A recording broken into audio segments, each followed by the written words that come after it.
अब है एक अध्याय को कैसे अध्ययन करेंगे, इसके लिए 4 बातें करने की आवश्यकता है।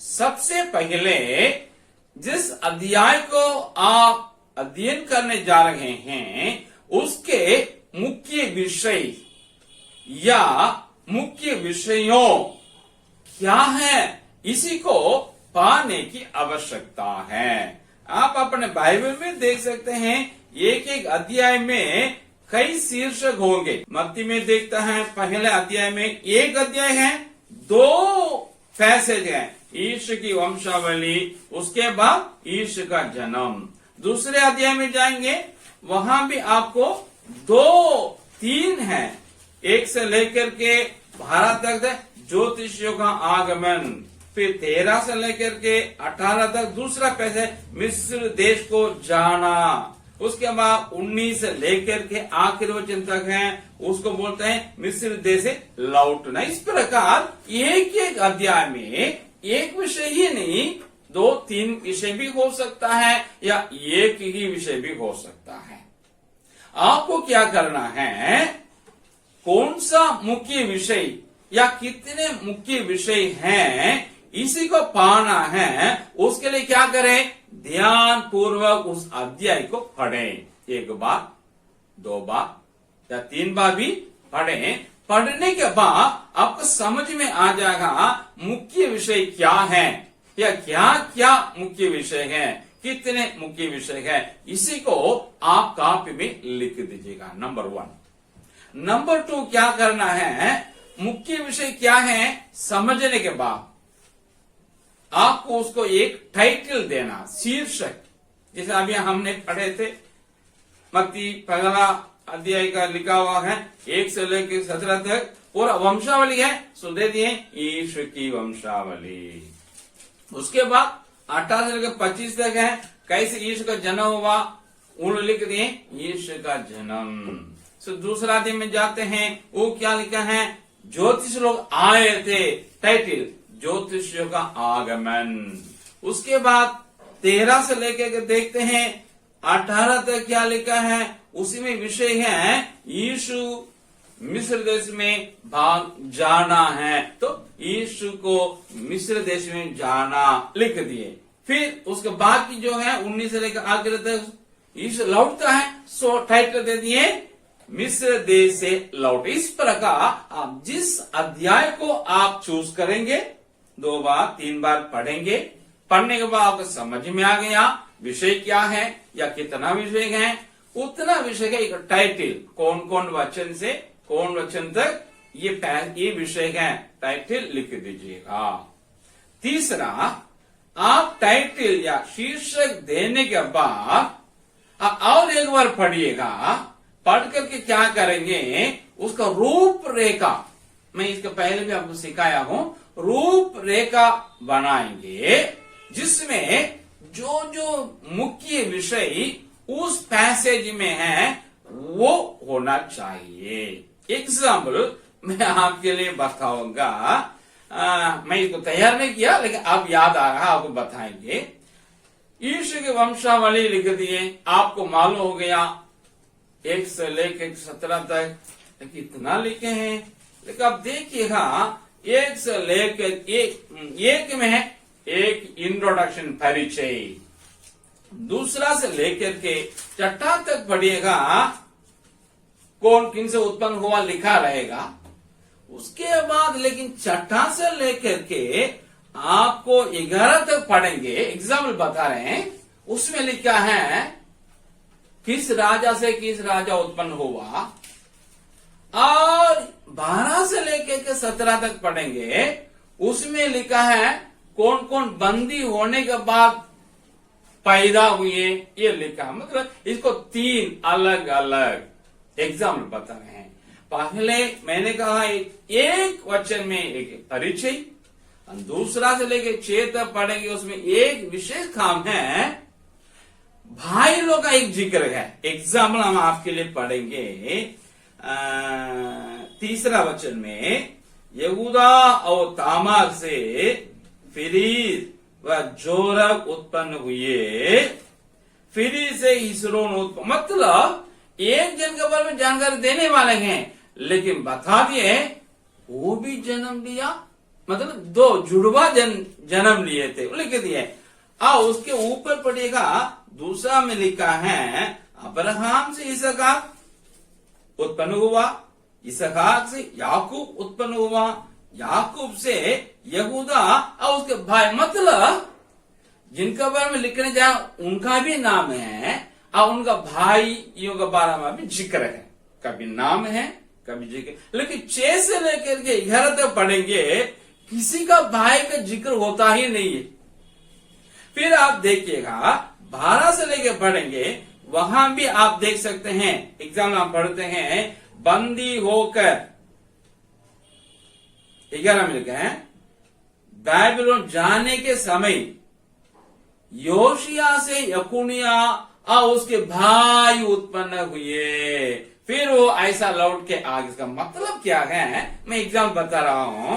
वंशावली जरूर है, रूपरेखा लिखेंगे, पहला वचन परिचय, उसके बाद 2 से लेकर के 6 तक, मतलब 6 का पहला अंश तक लिखेंगे वो पूर्वजों का एक तालिका जिसमें भाइयों का जिक्र होता है।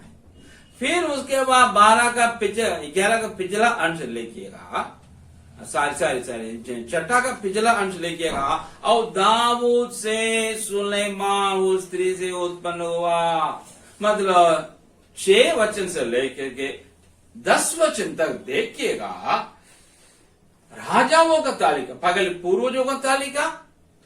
अब देखें 6 से 11 आप लिख सकते राजाओं का तालिका।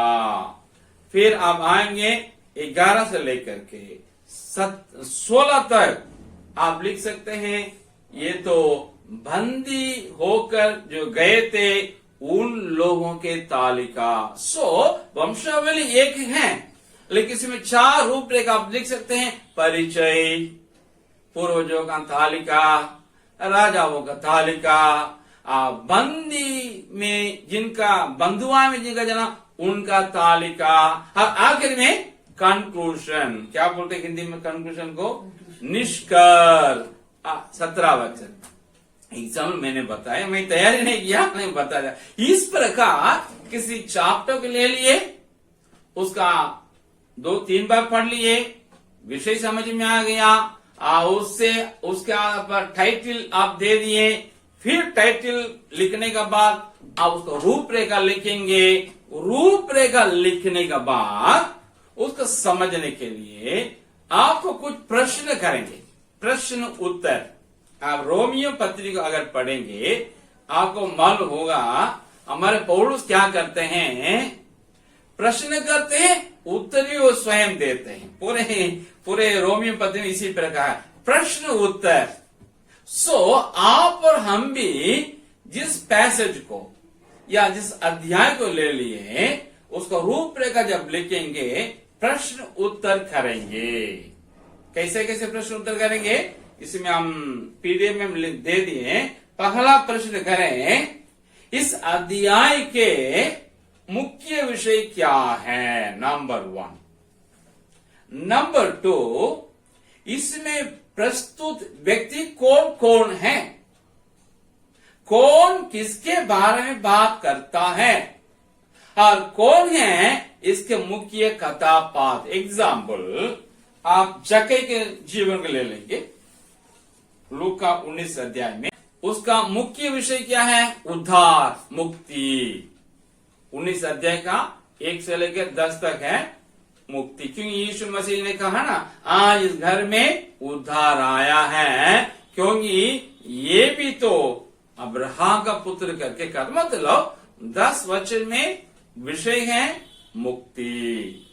अब देखिए इसमें प्रस्तुत व्यक्ति कौन है, लूका 19 का 1 से लेकर के 10 तक देखिए, मुख्य व्यक्ति कौन है, हमारे प्रभु यीशु मसीह।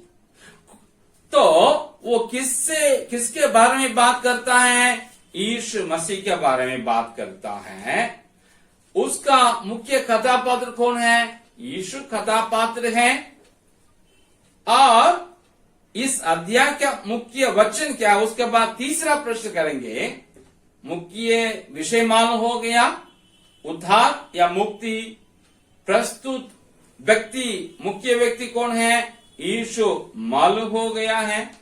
और कौन कौन उसमें कैरेक्टर है, यीशु के अलावा जक्कई कैरेक्टर है।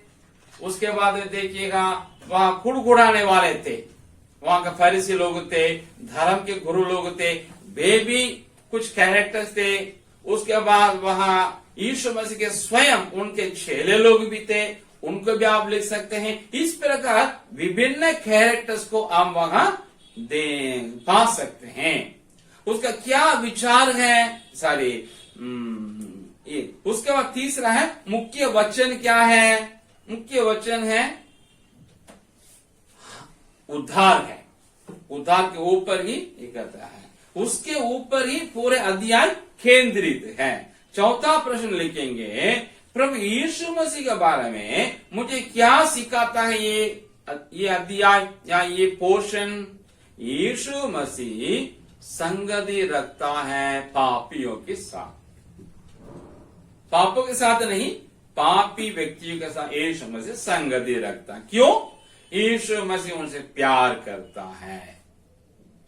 जो धर्म गुरु लोग जिनको निकम्मा समझ गए हैं, यीशु उनको यूजफुल, क्या बोलेंगे हिंदी में, लाभदायक व्यक्ति में बदलने के लिए उनके साथ संगति रखता है। यही यीशु मसीह के बारे में हम समझते हैं। मुक्ति देता है, मुक्तिदाता ये समझते हैं।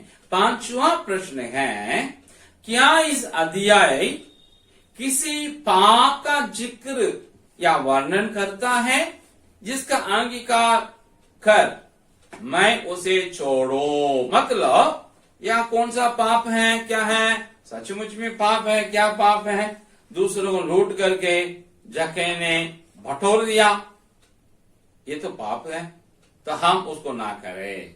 और क्या है, आप वो उद्धार पा लिया, उद्धार पाने के बाद तुरंत क्या करता है, लोग बोलते हैं ना, यीशु पापियों का, पापी का अतिथि बन करके चला गया।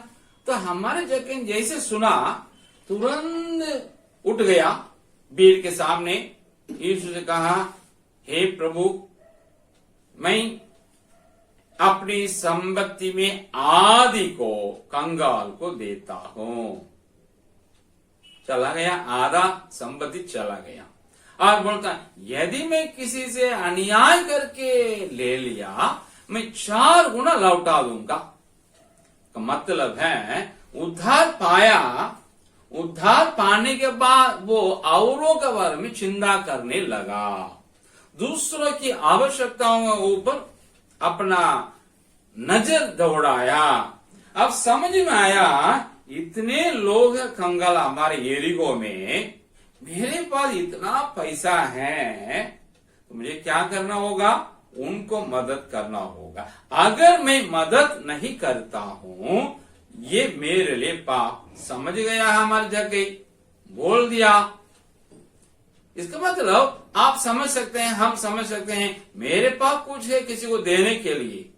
अब कुछ लोग उस जरूरत में पड़े हुए हैं, तो हमको देना सही बात, नहीं देना गलत बात, पाप।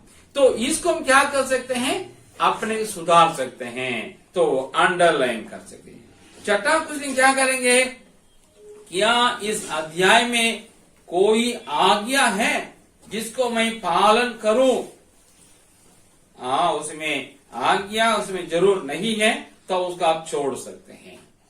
उसके बाद 7वां प्रश्न करें, क्या इस अध्याय में कोई प्रतिज्ञा है जिसको मैं अपना सकूं। यहां प्रतिज्ञा तो ले सकते हैं, यीशु ने कहा ना, झट से उतरा, आज मैं तुम्हारे घर में रहना आवश्यक है। मतलब पापियों को देख करके प्रभु कहता, तुम्हारे साथ हम रहूंगा। अगर हम मुझ पर प्रभु का दया दृष्टि पड़ी, कृपा दृष्टि पड़ी, तो बाइबल बताती है प्रभु मेरे साथ संगति रखता है। ये मेरे लिए तो प्रॉमिस हो सकता है, प्रतिज्ञा, तो उसको हम क्या करें, नोट कर दे। अब आखिरी प्रश्न है, क्या इस अध्याय में कोई शिक्षा है? हाँ, शिक्षा है। जैसे जक्के ने किया वैसे हम करें, ये एक सीख है। धर्म गुरु लोग क्या किए थे, ये इनके साथ कौन रहेगा, ये तो पापी लोग, इनको बाहर रखो सागर से। हम लोग ऐसा ना करें, इस हमारे शिक्षा सीख मिलती। इस प्रकार 8 प्रश्न करेंगे।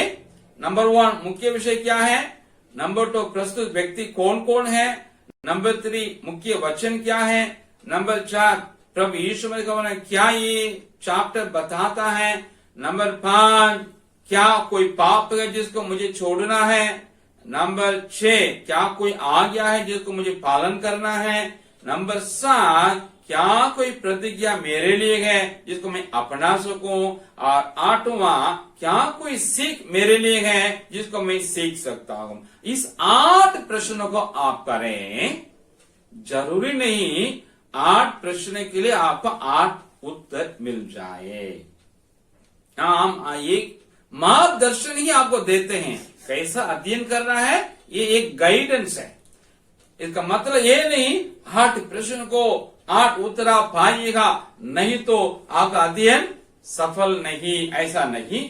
8 में आपको 4 उत्तर मिल सकता है, 3 उत्तर मिल सकता है, 7 उत्तर मिलता है। जितना उत्तर मिला है उन उत्तर के ऊपर ही आपको अध्ययन करना है, या जितना उत्तर मिला है वही आपका अध्ययन हो गया है, आप खुश रखना है।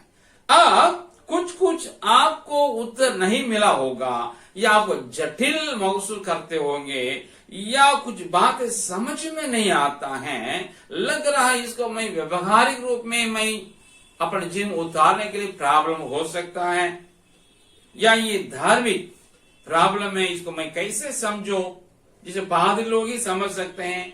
ऐसा आपको कुछ समस्या को एहसास करते हैं उस पैसेज में, तो क्या कीजिएगा, कॉपी में उसको लिख दीजिएगा। जो जो समस्या है या आपको समझ में नहीं आ रहा उसको लिख दीजिएगा। लिखने के बाद आपको क्या करना है, नंबर 1 मैंने पिछले सप्ताह बताया था,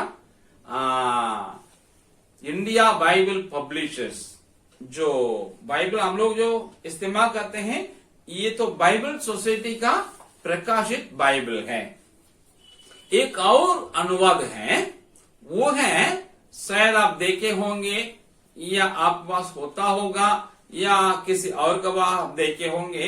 आपका बाइबल में आपको कवर मतलब आवरण में एक पिक्चर होगा, मछली जैसा है, और उसको खोलेंगे, उसी में भी आपका पहला वचन में भी लिखा है पवित्र बाइबल, पुराना और नया नियम।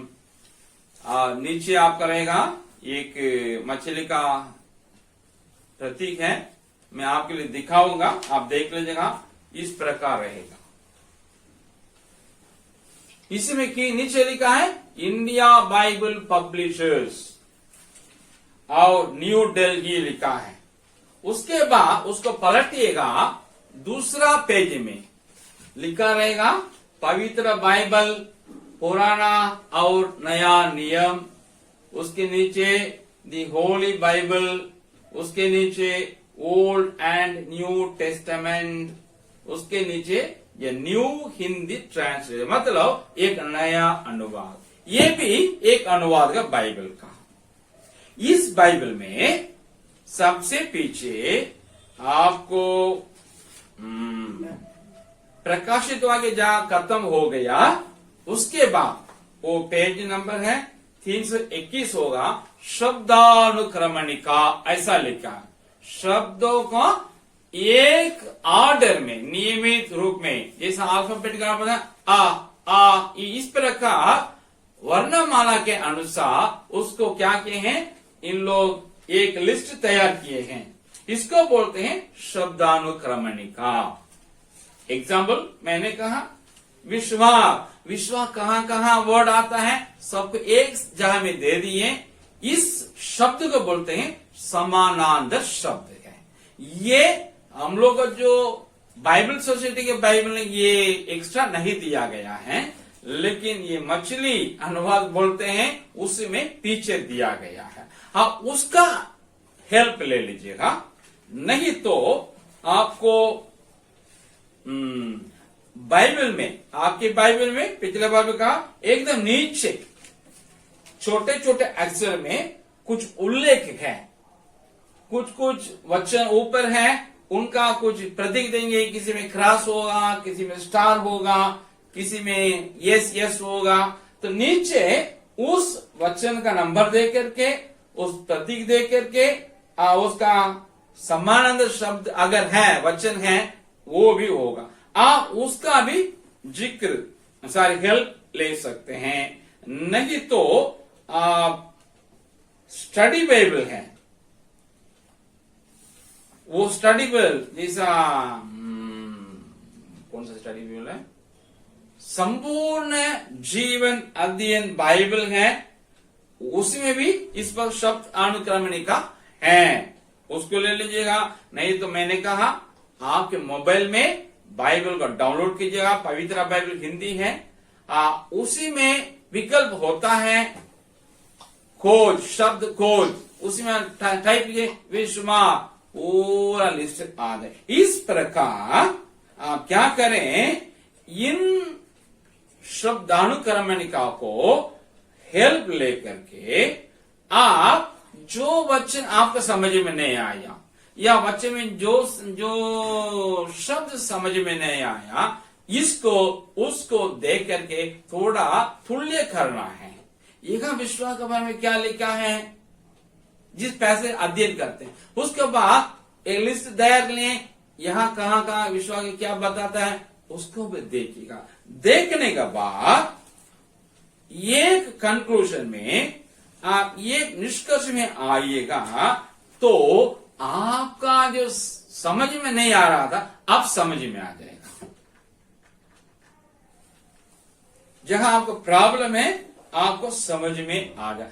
अगर तो भी नहीं आए तो थोड़ा वेट कीजिएगा, रविवार के दिन पास्टर से मिलेंगे चर्च में, उनसे पूछ सकते हैं।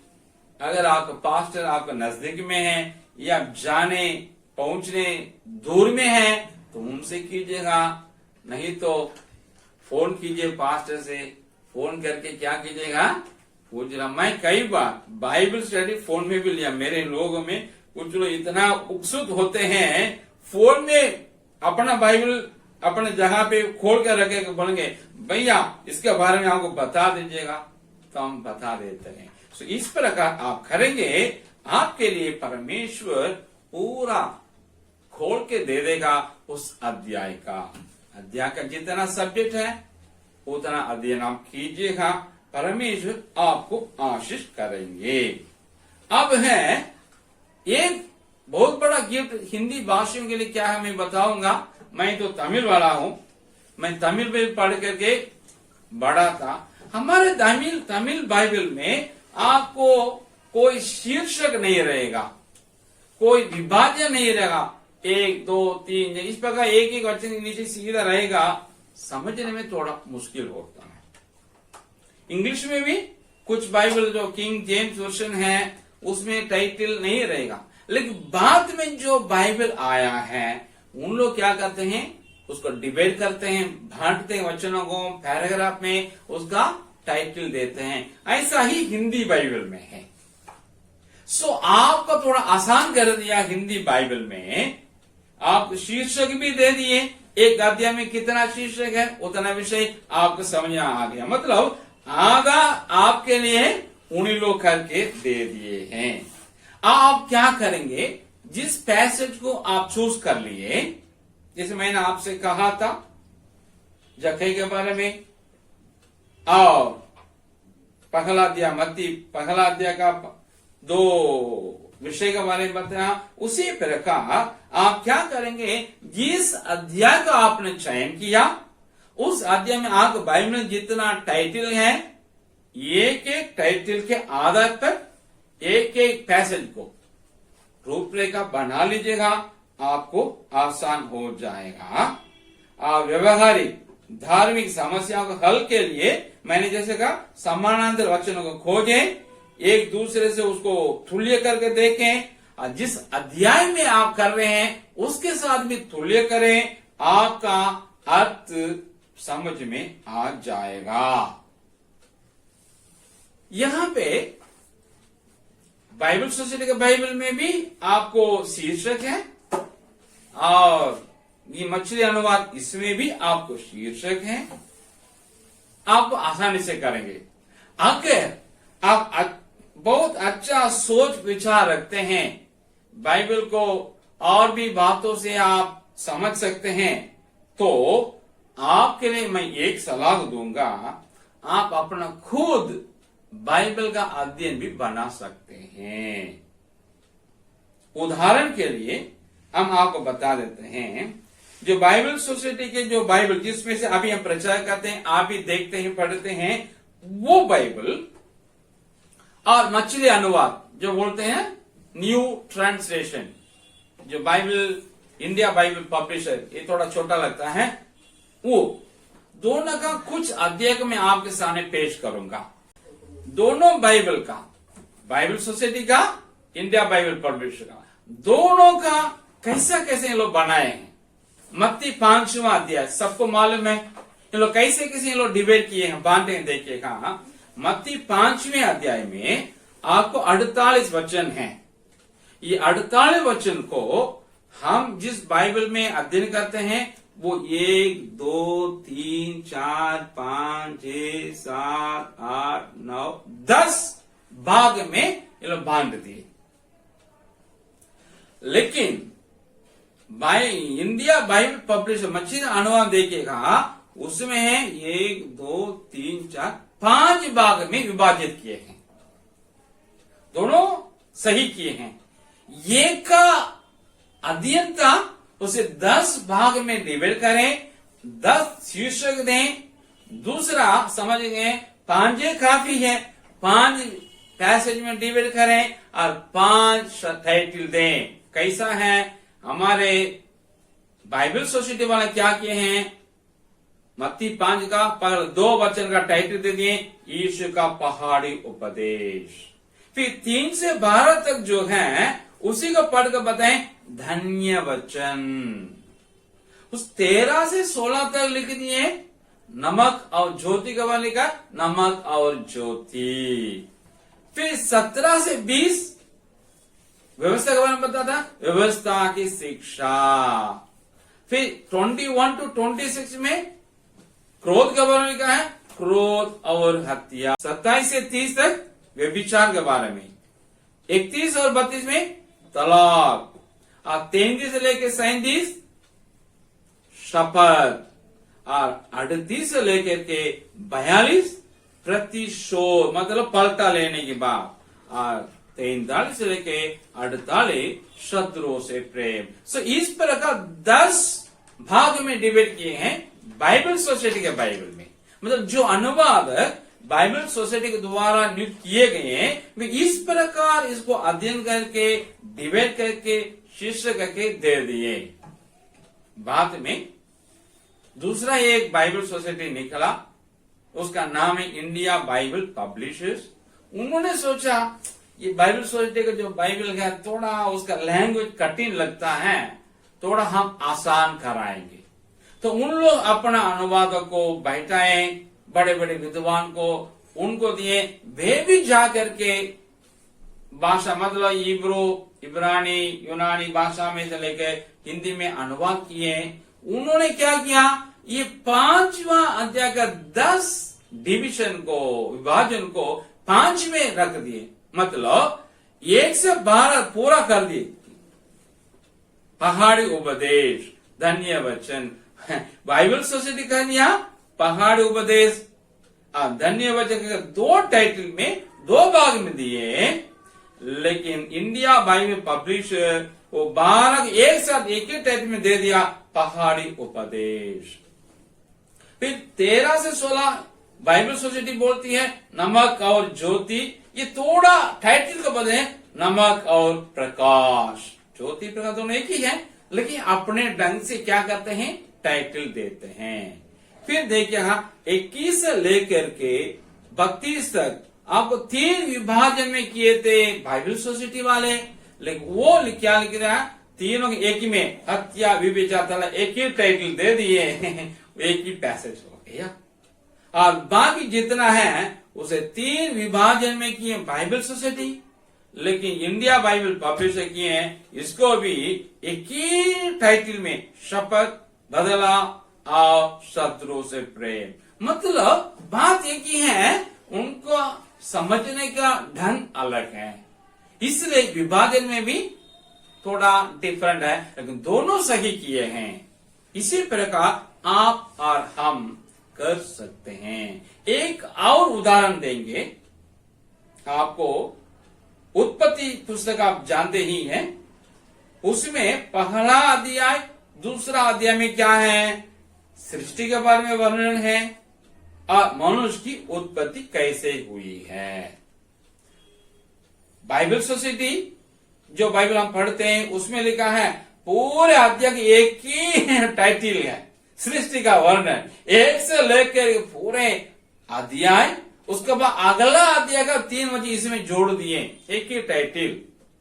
लेकिन ये वाले इंडिया बाइबल पब्लिशर्स वाले ये क्या कर दिए, एक दिन में पर में क्या क्या किया उस सबको अलग अलग कर दिया। एग्जाम्पल, पहला और दूसरा वचन को वो सृष्टि का आरंभ, 3, 4, 5 में लिखा फर्स्ट डे के बारे में, पहला दिन उजियाला, मतलब उजियाला उसमें पर में कैसे बनाया। उसके बाद 6 से 8 लिख दिया दूसरा दिन आकाश, मतलब आकाश बनाया गया है। 9 से 13 तीसरा दिन पृथ्वी और वनस्पति का उत्पत्ति। और 9, 14 से लेकर के 19 तक सूर्य चंद्रमा तारागण चौथा दिन। फिर फिर 20 से लेकर के 23 तक 5वां दिन जल जंतु और पृथ्वी, मतलब ये कैसे उत्पत्ति हुई। और 24 से लेकर 31 छठवां दिन जीव जंतु और मनुष्य। इस प्रकार उन लोग डिवाइड किए हैं। सो इस प्रकार आप पढ़िए, परमेश्वर आपको अगुवाई करें, परमेश्वर को आशीष करें, परमेश्वर आपको प्रेरणा दें। आप पहले इन दोनों बाइबल के बारे में, जो बाइबल आपके लिए अच्छा लगता है पढ़िए, उसमें दिया हुआ शीर्षक लेकर के उस पैसेज को, उस परिचय का रूपरेखा बनाइए। आप प्रश्न कीजिए, उत्तर आएगा। उत्तर आपका अध्ययन है। जगह समझ में नहीं आया, समानांतर शब्दों को खोज करके तुल्य करके आपको समझ गए तो आपका बाइबल अध्ययन पूर्ण हो गया। एक अध्याय में 3 सब्जेक्ट है, तीनों को अध्ययन करें एक एक करके अलग अलग दिन में। एक ही विषय है तो पूरा अध्ययन कीजिएगा, जैसे आपकी सुविधा, जैसे आपके समय, जैसे आपके लिए वातावरण, इसके अनुसार अध्ययन करें। धीरे धीरे धीरे अध्ययन करके आप जाएंगे और अच्छे विश्वास, मतलब एक्सपीरियंस हो गया, वरिष्ठ विश्वास बन गया, बहुत जानकारी मिल गई, तो आप अपने ढंग से भी इसको क्या कर सकते हैं, विभाजन कर सकते हैं। इसी प्रकार ही अध्ययन बाइबल उत्पन्न होती है। अंग्रेजी में है, जो बड़ा बड़ा विद्वान अध्ययन करते हैं वे अपने नाम से क्या करते हैं, निकालते हैं।